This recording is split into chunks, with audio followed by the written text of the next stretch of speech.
Estamos de volta com a terceira e última parte do nosso programa. Lembrando a você que o Natal se aproxima e quem quiser dar um bom presente a um amigo, está aqui uma obra de pesquisa, uma obra libertadora, não é escravizadora e nem impõe absolutamente nada a ninguém. Analisando as traduções bíblicas, já em sua 10ª edição, com mais de 50 mil, aliás, exemplares vendidos e distribuídos pelo Brasil. Quem quiser esta obra ou outra qualquer das nossas, Sermão do Monte, o Bereshit, que você já conhece, traduzido do hebraico para o português, que é o livro do Gênesis, o Evangelho Cristianismo Primitivo, prefaciado pelo nosso querido arcebispo da Paraíba, para quem eu já mando os meus votos de um Feliz Natal na sua missão, meu irmão, que Jesus lhe abençoe sempre. E a Didaquê, que é o Catecismo dos Discípulos, uma obra sobre cristianismo primitivo, acadêmica, lançamos pela editora universitária e agora estamos lançando pela Ideia. Pode fazer os seus pedidos no Brasil todo, as casas espíritas, as federações, através da Candeia ou da Boa Nova, em São Paulo. Na capital você tem a Mundo Maior Editora, que é a nossa, e a Sinal Verde, lá em Guarulhos, no telefone 2409-1540, com Mário Suriani. E aqui em João Pessoa, para o Norte e Nordeste, diretamente com o nosso editor Magno Nicolau, pelo site, leiam aí, www.ideiaeditora, uma palavra só.com.br.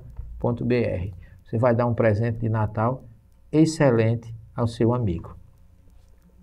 Nós vamos agora responder um e-mail aqui do nosso querido irmão, que está nos trazendo, Delco Gonzalez Ferreira Júnior. Parabéns, o assunto, parabéns e dúvida. Bom dia, Severino, gostaria de parabenizá-lo pelo excelente trabalho que o senhor realiza junto a uma imagem tão desgastada da Bíblia e resgatando o seu real sentido tão deturpado ao longo dos séculos. Como espírita e crítico que sou, há questões que são intrigantes e me incentivam a buscar respostas. A questão que intriga é INRI, Jesus Nazarenus Rex Iudeorum. Jesus Nazareno, rei do judeu, Iudeorum, aqui é o genitivo, o caso genitivo do latim. Muito bem. Essa afirmativa não está relacionada com Jesus sendo rei do judeu no sentido da palavra rei. Sendo ele herdeiro do trono de Israel, sendo assim, contrariando todas as afirmações de que ele nasceria em estribaria, com votos de pobreza, etc. Mas afirmo que isso em nada mudaria a moral celestial de Jesus, apenas gostaria de esclarecer esse ponto. Desde já agradeço novamente, parabéns pelo magnífico trabalho. E eu que lhe agradeço, meu caro irmão, e na verdade essa frase, Delco, essa frase foi escrita por Pilatos. Pilatos odiava o judeu. E uma das coisas que mais intrigou Pilatos foi Jesus entrar montado num burro na festa dos tabernáculos, pela porta de ouro, nas muralhas de Jerusalém, sendo ovacionado pelo povo, e o povo pedindo a eles que o salvasse.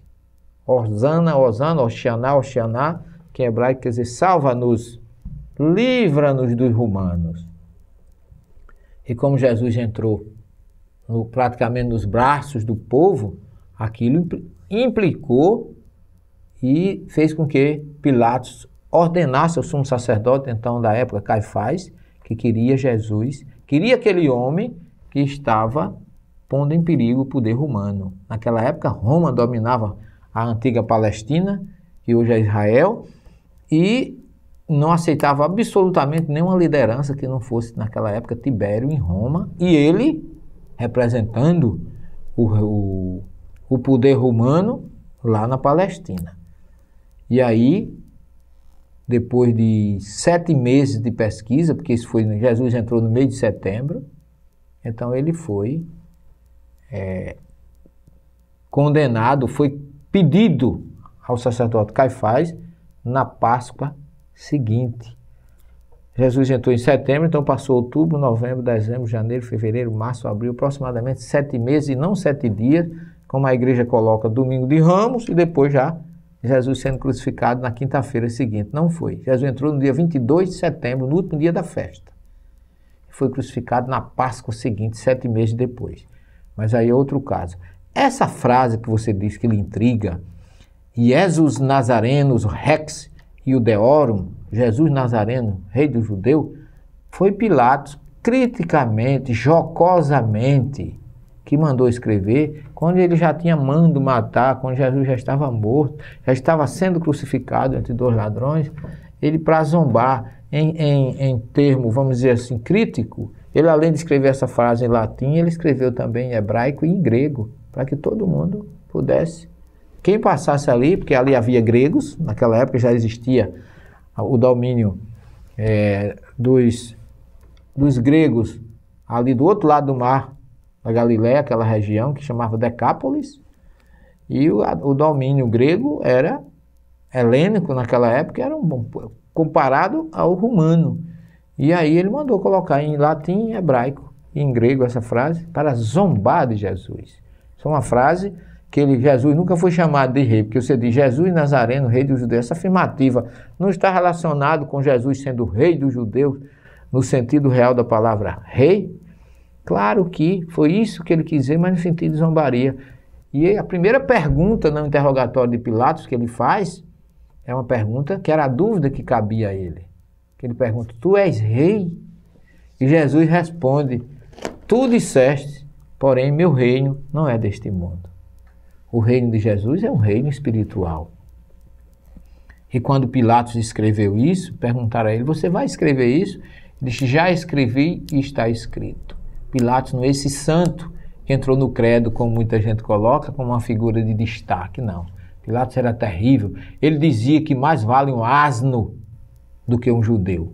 Por aí você vê como ele era cruel. Ele pouco estava se preocupando com isso. Ele queria Roma dominando. O papel dele ali era de fiscal, representante direto do imperador romano na Palestina. Nunca alguém que quisesse trazer um bem. E essa frase ficou famosa porque, na verdade, ele elevou a categoria de Jesus como fosse o rei daqueles 2 ladrões. E ver um homem crucificado entre 2 ladrões com uma frase dessa, é uma frase de zombaria. Como dizem que o povo dizia, tu não és o rei do judeu, tu não disseste que é o filho de Deus, desce da cruz.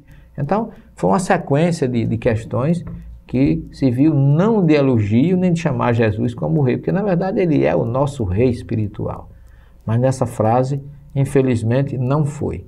Delco Gonzalez, muito obrigado pelo seu e-mail. Que Jesus abençoe a você, a sua família e a todo você que está nos assistindo nesse momento, desde já deixando meu voto de paz, harmonia e fraternidade no coração de todos vocês. Até o próximo programa, que se Deus quiser, esperamos fazer um programa especial para o próximo, semana que vem, o Natal. Fique com Jesus, muita paz para todos.